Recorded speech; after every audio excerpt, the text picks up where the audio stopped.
Hello, and welcome to another episode of Bare Bones Wargaming, a show with no bells, no whistles, no frills, just a man, a camera, and his game. Now, this episode we're continuing our playthrough, solo play of the Fires of Midway, and last time we had a strike launched by the Zwiahu. And again, in this system, if you haven't seen the other episode, I used a different colored die to identify each carrier, and then I roll to see who gets activated. High roll goes first. If there's any ties, they have a roll off, just to kind of give that level of uncertainty that you would have when you're drawing cards in the regular two-player game. So as you can see there a second ago, it was gray. So action card number 2 is going to go to, I'm going to slide this out here a little bit, so just bear with me for a second, to the Junio. So now, again, I can do a couple of things here with the Junio. I can launch, I can do battle stations, or I can do repair. Well, of course, this is still really early in the battle, so there's no sense in doing the other two. So we're going to turn into the wind. There's no fires on the deck, and we're going to launch the planes from the Junio. Now, the Junio is the other CVL in this game for the IJN, so I'm going to go ahead and launch 1-0 and a pair of Val dive bombers. Now, last time, the planes from the Zwiahu found my two carriers there, the Lexington and the Wasp. So I could go back and launch them there, or I could send them to hunt down the Yorktown if I wanted to do that. But since this is a CVL, I think I'm going to go ahead and go after the ones that are already discovered. So we'll send them after the Lexington and the Wasp. So, again, have to count the number of spaces between the launching carrier and the target. Lost the word for a second, that's crazy. So 1, 2, 3. So I want to draw 3 cards. And again, we compare the gas cans. So let's see what we got here. 1 gas can. 2 gas cans. None. So the Japanese will get their full blast and fueled. Now, the U.S. will have a chance to try a spotting roll, 2d6. If they roll less than the number of planes, which is 3, they'll be able to scramble another plane into the air. This time, unlike last episode, if you saw last episode, I won't forget the Wasp has this cap. I rolled a 1 and a 6, so it is a 1. So the Lexington will also be able to get an aircraft up into the game here too. So we'll have a chance to intercept this and try to knock these down before they get to us. Now, if a fighter plane manages to engage just bombers or torpedo planes, that's what's basically called a turkey shoot. Now, if that happens, then the defending cap can go ahead and attack 2 engagements. Okay, can fight the same bomber group twice or 2 different ones at once. So what I'll be able to do here is I'll be able to launch this Wildcat to deal with the 0, and I'll send this Wildcat up to go after the 2 Val dive bomber groups. The only bad thing for me is I'm starting to run low on some cards. So let's start over here. This air-to-air combat here. And I'm going to go ahead and play this with the 2 bullets and the bullseye, the cancellation. Let's see if the Japanese will play a card. More than likely, again, they will, because on D6, only a 1 will prevent them to simulate not having a card to play. Now, the Japanese do play this card, but again, because I have the little crosshairs symbol, that cancels the opponent's card out. So that Japanese card is worthless. Now, the Japanese will come swimming in with their fighter escort. They get to roll 3 dice. 3 across the top here. And their best number is a 5. So I really need a 6. Would be ideal. But if I tie it, I'm pretty sure the cap wins the tie. But of course, you know, this is the kind of thing you have to do with games is you have to go back and double check the details from time to time. You know, nobody's perfect and I'm not pretending to be. So, enough of that. Oh, but I did roll a 6. So I don't have to check. So here we go. I've got 4 bullet icons, 2 here and 2 here to try and bring down the 0.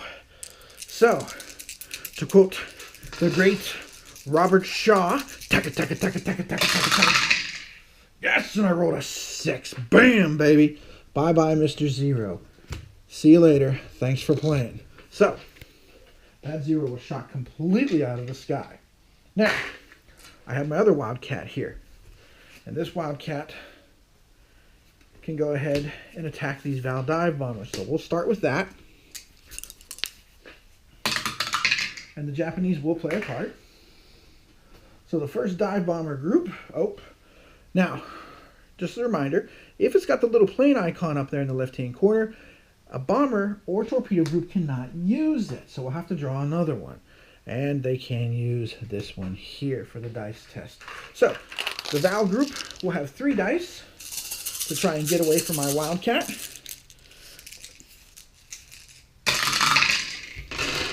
Their best is a 5.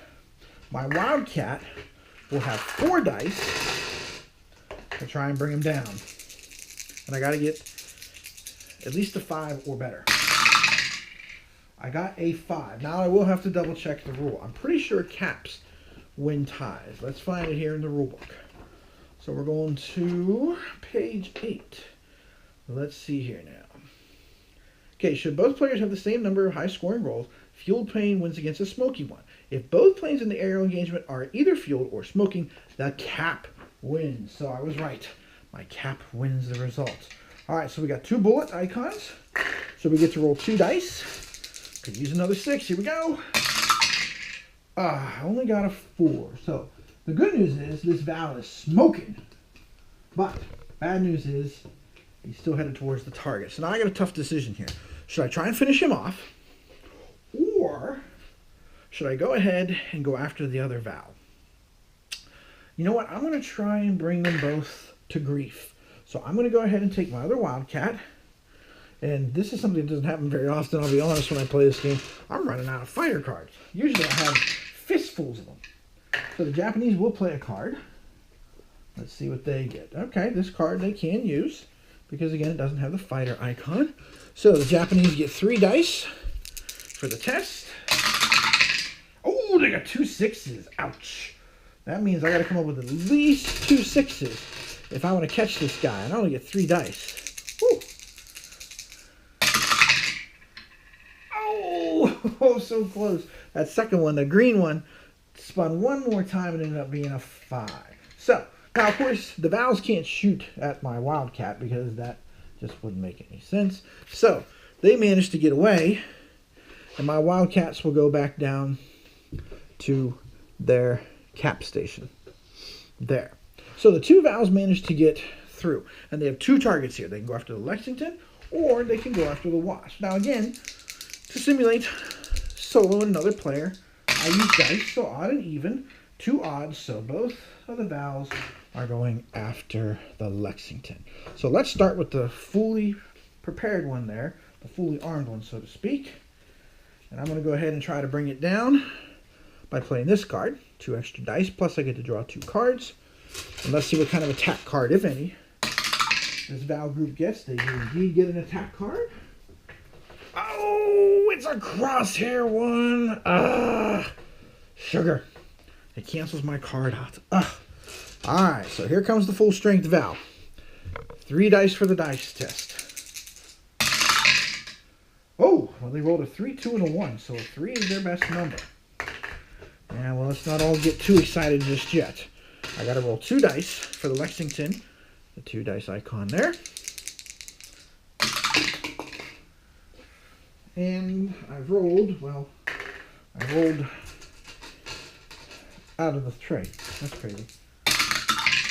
I rolled a 5 and a 3. So I did manage to hit them.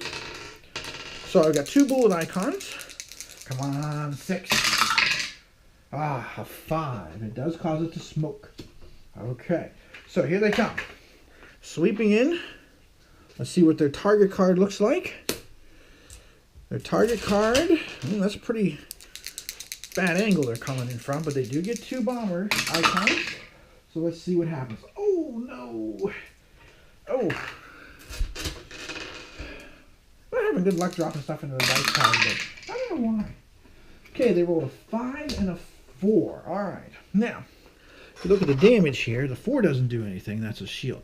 The 5, however, is a fire. However, it's only a fire token. So whenever you get a result like that, you put one of these damage tokens onto the carrier. So I do have a fire on the deck. Now, of course, it's not bad. A 6 would have been worse because a 6 is a critical hit. Critical hit would give the other side of the counter, the Inferno, which you can see is worse. I'll explain what those dice do later.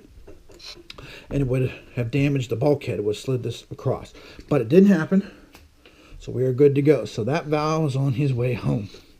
All right, the next Val. Now, the question is, do I want to try this again? I need some cards in my hand, so I'm going to go ahead and play this. Let's see what the other damage Val group is going to do. Oh, they're not going to play a card at all. Okay, well, the good news is I get 2 new cards. So my 2 new cards are both fighter cards, which I may need.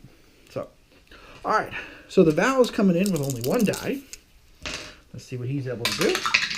He rolled a 4. That's not bad. I will get 3 dice here. And I rolled 2 6s and a 4.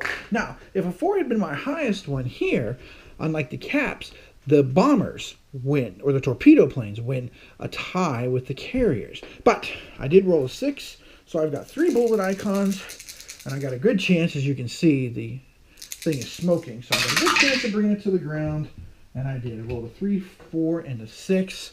So that's the end of that Val group there. So down to the watery grave they go to meet Davy Jones live and in person. All right. So the attack's over. We weathered the attack pretty well. Yeah, we got a fire on the deck, and we will have to extinguish it if we wish to launch planes. Let's see if this Val makes it back home. So again, we count over here. We count 1, 2, 3 spaces home. So less than 3, it will crash land. But they rolled a 5, so they do manage to limp their way home to the junior. And that completes our second activation. So let's go over the third one here. Again, we're getting close to the end of this episode because I like to do 15-minute chunks. It's just my thing. It's my style. But let's see who's going to be up next. And, whew, well, boy, the Japanese are being awfully lucky so far in this game. Here we go again. So the Japanese, we're going to be able to activate again. And this time, it's going to be one of the big boys. It's going to be the Hiryu. All right. And again, there's no sense in doing battle stations or doing save the ship because, well, they haven't been hit yet. So this can be good and bad because, of course, the Japanese carriers are getting all the shots in first. But if they don't cause some serious damage, then, of course, we can strike back, and then they'll have to spend time repairing. So this is, you know, this is very much cat and mouse, firstest with the mostest kind of thing. Now, the question is with the Hiryu, where do I go? Do I go after the spotted carriers? I still have the Zuikaku in my back pocket. Lexington has a small fire, but I wouldn't mind trying to pound the Yorktown. But if the Zuikaku launches later, they could launch more planes.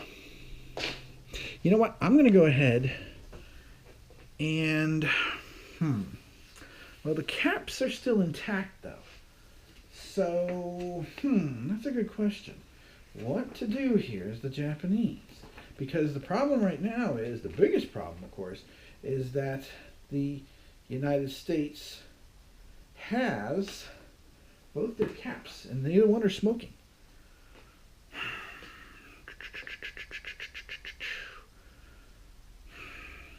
My instinct tells me to go after the lonely Yorktown and try and locate them and do that. So you know what? That's what I'm going to do as the IJN. I'm going to follow my instinct here. Since there's no cap on that, I'm going to send a pair of Kates and a Val dive bomber, because I can launch 3 with this card by turning into the wind. So that's what we'll do. So we'll count from the space where the B carrier is 1, 2, and we get 1 extra 1 because the Enterprise is hidden. That is 3. So 3 cards. What do we get? All right. 1 gas can. 2 gas cans. And no gas cans. So, again, the Japanese have no trouble closing distance. Now, spotting roll. I need to roll 3 or less if I want to get at least 1 cap in the air and try to bring down one of these buddies. I rolled a Snake Eyes. So I will get a cap up, and I'm going to send this Wildcat after one of the Kates. Because one thing I've learned from playing this game is, at least in this game anyway, and again in real life, this can be devastating too, is the torpedo planes can be really, really damaging. So before our time's up here, let's get this battle in. So I'm going to go ahead, and I don't want to use these other two, and here's why. Because it has these cancellation cards on the zeros. So there's no zero here. So I'm going to go ahead and hope I can bring this bugger down. The Japanese, they will play a card as well. Alright, so it's going to be a 3-on-3 fight. Here we go. So the Kate Squadron, their best number, ouch, is a 6. So I got to come up with at least 1 6 for my guys. Because remember, caps win ties. So here we go. And I did get a 6. Awesome. So here we go. I got 2 bullet icons. I need a 6. Come on, baby. I got a 4. Well, at least it's smoking. So, and that's significant because if you look at the 2 sides of the card, it's going to drop this torpedo group from 3 possible hits down to just 1. So, the Wildcat will go back to its cap position, and we'll talk later on at the end of this turn what happens with caps, how you land them, how all that works a little bit later. Now, at this point, the enemy is ready to make their run. So let me go ahead and line them up here. I'll slide this down a little bit too. I hope I can slide this down a little bit. There we go. And now we're ready to attack the Yorktown. So, can the Yorktown manage to survive this particular fight? There's 2 Kate squadrons, there's 1 Val squadron. Everybody and their mother is showing up. Well, in order to find out, you will have to tune in next time with me, Tim Korchnoi, with Bare Bones Wargaming, and see, can the Yorktown survive the onslaught? We'll see you then.